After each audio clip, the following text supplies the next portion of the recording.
ყურეთ როგორ არის აი აქ იქნება GB აი ყურეთ აი როგორ იხურება ნახეთ აი ეს არის ხვალინდელი დღე რო ვიძახოდი ხვალინდელი დღე და მოვიდა ეს ხვალინდელი დღე ხო და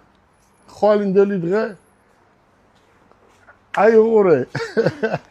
ჩინელები ისეთი კარგი გოგოები არიან ძალიან მაგარი და შრომის მოყვარე ხალხი არიან და დღედაღამე აქ არიან რომ საქმე გაკეთეს საქმე და ავტომობილები გაიყიდონ და ფული იშოვონ შრომელი ხალხია ერთი სიტყვით მოგზანდით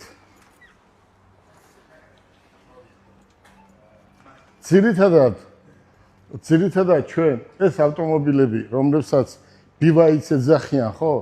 იმდენს შევიყვანთ რამდენიც მოთხოვნა იქნება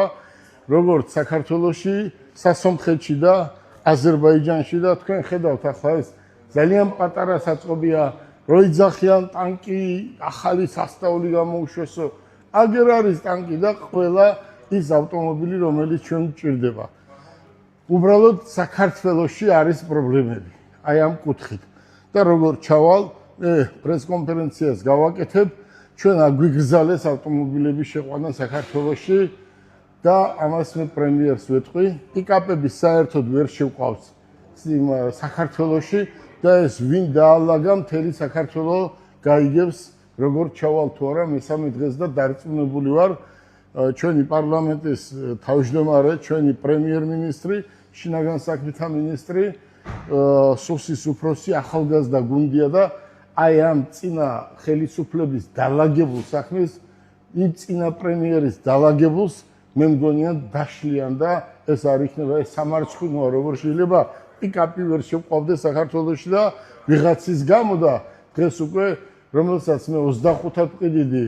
25,000-ად მიცუბიშებს დღეს ღირს 40,000 და ესე არ გამოვა აი ესეთი პარტნიორები რო ყავდეს აი ესეთი პარტნიორები ყავთ ხო როგორ არ უნდა გამოიყენო ეს ხალხი ხო მუშა ხალხია ხო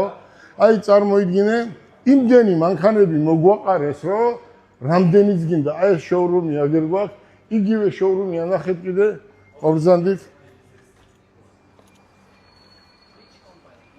აი უყურეთ ეს შოურუმი ჩვენია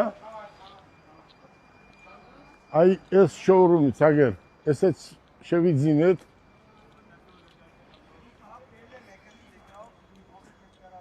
აი ეს შოურუმი